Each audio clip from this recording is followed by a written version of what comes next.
Goeiemôre vriende, hier is so op 'n Dinsdag 28 April 2026. Ons is alweer omtrent aan die einde van 'n maand net. Ja, ons sê dit seker nou maar elke jaar vir mekaar, net, maar die tyd vir my spoed net ten einde, net. Dit is net ontsettend vinnig hoe die tyd verbygaan. Maar mag julle 'n lekker week hê, is 'n kort week wat julle het, want Vrydag is dit alweer 'n vakansiedag, so kry altyd die besigheidslei en die mense baie jammer in hierdie tye, want ek bedoel dit krap hulle kaarte heeltemal omver, alhoewel dit vir ons gewone mense nogal 'n lekker tydjie is, nê, wat ons so 'n bietjie rustiger wees, maar so ek wil net vir julle al julle besigheidsmense sê, ons dink baie aan julle in hierdie tyd. Ek weet julle kou julle naels omtrent so bekommerd is julle. Ja, die goeders moet hardloop en die goeders moet aangaan, nê, maar ons dink baie aan julle, weet dit maar net.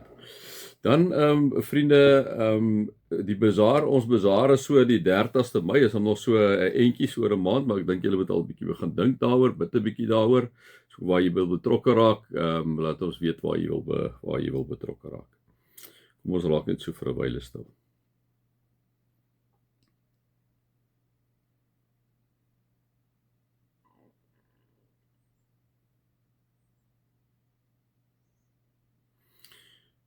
Heilige Gees, baie dankie vir die wonderlike voorreg wat ons het om so by mekaar te kan wees. 'n Voorreg om met U te mag praat. 'n Voorreg om te weet, Here, dat U met ons praat deur die woord en deur die natuur en deur mense. Here, dat U eintlik die heeltyd met ons praat.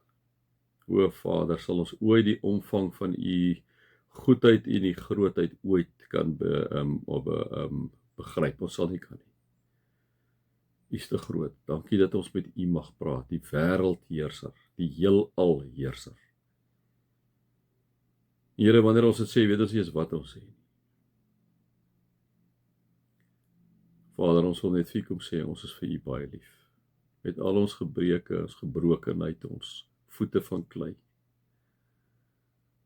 Ons het vir U kom sê, ons is lief vir U. Here, ons kan lief wees vir U, omdat U ons eerste lief gehad het, omdat U ons nie afgeskryf het nie, omdat U ons nie verdelg nie, omdat U ons nie wegblaas en net nie begin met een van die biljoene planete wat daar is nie. Here, dankie vir die onbegrensde genade. Amen. En mag daar vir julle genade en vrede en oorvloed wees, omdat julle God ken, Jesus ken en die Heilige Gees ken.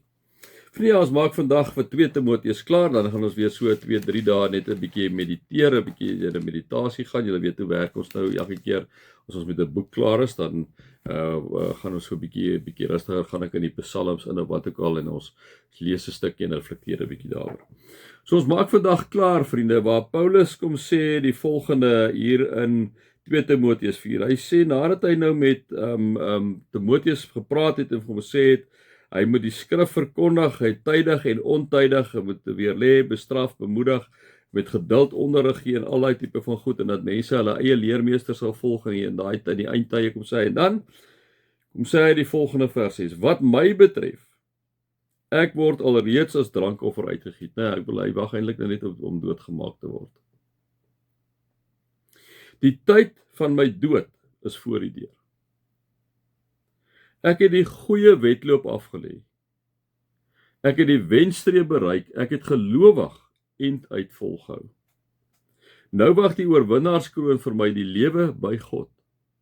Op die dag dat hy weer kom, sal die Here, die regverdige regter, dit vir my gee, en nie net vir my nie, maar ook vir almal wat met verlange uitsien na sy koms. So Paulus sien uit na die oorwinnaarskroon. Hy nou wag die oorwinnaarskroon vir my. Wie kry die oorwinnaarskroon? Die oorwinnaarskroon is diegene wat bely dat Jesus die Christus is, die weg, die waarheid en die lewe. Niemand kom by die Vader behalwe deur my. Wanneer jy my aangeneem het, sê Johannes in Johannes 1:12, het jy die reg om my kind genoem te word. So kom sê die woord vir ons, alles en soveel sonde sal dit verwyder word, so ver as wat die ooste van die weste is. Liewe vriende, wie van ons kan dit sê wat Paulus sê? Ek het die goeie wedloop afgelê, ek het die wenstreep bereik, ek het gelowig en tyd volgehou.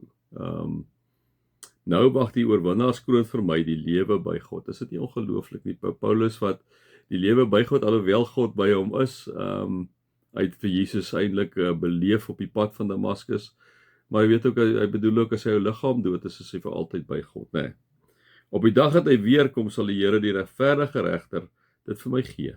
En nie net vir my nie, maar ook vir almal wat met verlange uitsien na sy koms. Ons sien almal uit na sy koms. Ons sien almal uit na sy koms. Ja, dit is sad en tydelik dat ons dan nou hier op aarde nie meer vir mekaar het nie. Maar daarom kom sê Petrus vir ons het 'n lewende hoop, 1 Petrus 1. Ons het 'n lewende hoop op die onverganklike, op 'n lewende hoop op grond van die opstanding. Het ons 'n lewende hoop op die onverganklike, onbesmette, onverwelklike erfenis wat ook vir my en jou in die hemel in bewaring gehou word. Vriende, ons is besig met 'n apprenticeship. Ons is besig met vakleerlingskap. Daarom moet ons mense onderrig in die woord tydig en ontydig, liewe vriende, moet ons met hulle praat, né? Moet ons dit wat ons geleer het, moet ons vir mense deel in groot liefde. In groot liefde. Mag die Here vir jou en vir my daarmee help. En mag hy vir ons help, liewe vriende, om ook uit te sien om vir altyd saam met hom te wees.